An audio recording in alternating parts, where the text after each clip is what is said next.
repeat after me.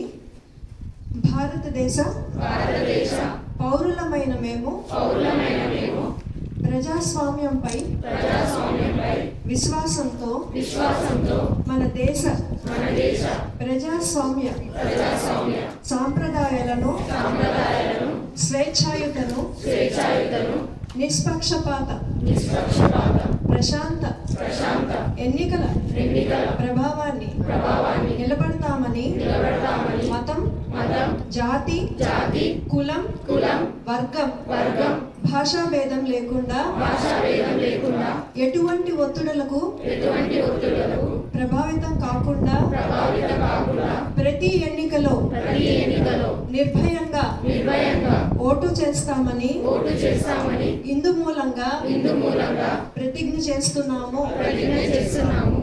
Thank you.